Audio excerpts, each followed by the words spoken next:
Hi everyone, welcome back. So today we're back in our 42-foot growing dome greenhouse, and as you can see and hear, our fans are in full force, it's nice and warm in here, and all of our crops have begun to grow. We're going to be talking about watering today. Watering in a greenhouse is a bit different than watering your outdoor garden. That's due to regulated temperatures, shorter crop cycles, little to no wind except in front of your fans, and higher humidity. So let's go ahead and get into it. So first things first, we need to make sure that our soil is going to retain the water in which we provide it. If you notice that your water is puddling on the surface of your soil, or that even after soaking it, the soil still seems dry to the touch, it's likely that you're dealing with hydrophobic conditions. Those types of conditions happen when the soil dries out enough that the beneficial bacteria and fungi that are present in your soil die off. There are plenty of different ways that you can amend your soil to try to correct these conditions, but sometimes it's best to go ahead and just start fresh.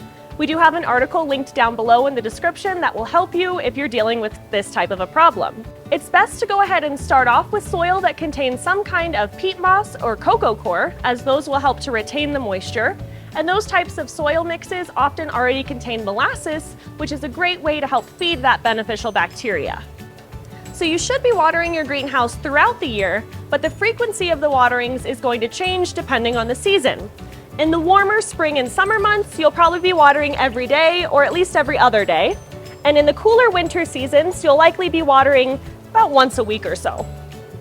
There's different crops that have different watering requirements. For example, legumes really appreciate water in their flowering stage, whereas leafy greens appreciate water throughout their life cycle. And then tomatoes and squash like frequent waterings throughout their fruiting stages. Hand watering is one of my favorite options, as the fish waste that comes out of the pond is great nutrients for your plants. You can also apply this same type of method with compost tea or banana water, as those are also great ways to add nutrients and water at the same time. So we do recommend building your dome next to an existing water spigot or running a water line out to your site before construction. Having a water spigot nearby is going to make filling your pond easier, or you can go ahead and just water directly out of a watering hose. You do want to make sure that you properly map out the location of your doorway and your pond, and also account for the curvature of the dome before you run your water line. It's not something that you're going to want to do twice.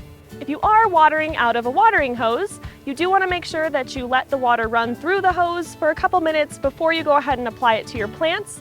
Even on a cloudy day, a hose that's left outdoors will get hot, and hot water equals sad plants. Just make sure that the water is cool to the touch. An irrigation system is a good option for those that frequently take trips away from home, or for those that are just not capable of watering daily, or you just don't want to. There's many different systems that are available on the market. We do sell a small system that comes with everything that you need, from the solar panel, timer, pump, 155 feet of distribution hose, and 50 nozzles. If irrigating directly out of the pond, you do want to make sure that you install some type of filter or a bag around your pump to prevent it from getting clogged. Some other things that you'll want to consider when you're watering is the time of day. You want to make sure that you're watering in the morning or in the evening outside of the heat of the day. This is going to prevent your plants from wilting as you water them. The other thing that you want to think about is fully saturating your raised beds. You want to try to water the entire soil surface instead of just spot watering around your plants.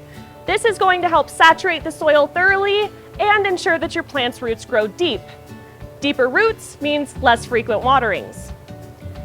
That being said, these guys are pretty young seedlings, so we want to go ahead and give them fairly frequent waterings because they do have those shallow roots. The same concept applies to young trees, as their root system isn't quite fully developed yet, so make sure to give them a nice good drink. You do want to try to avoid watering your plant's leaves, as that can lead to powdery mildew problems.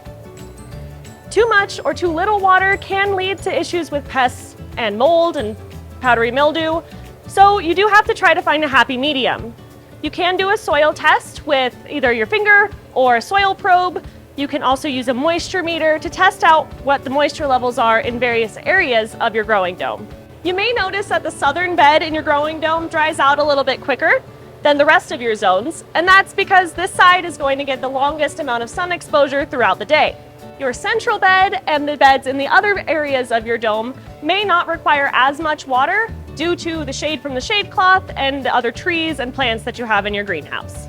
Even if you don't have anything planted in a specific area of your growing dome beds, you want to make sure to water it, again, to keep that beneficial bacteria and fungi alive and avoid hydrophobic conditions. And now that we have come full circle, you could take some of these practices and apply them in your own greenhouse. Make sure that you subscribe to our monthly newsletter, The Happy Grower. It is linked down in the description box below. There you'll find exclusive discounts and coupons, as well as more gardening content and featured dome owners. All of our socials are also linked down below so you can follow us on your favorites. As always, thank you so much for watching, and we'll see you soon.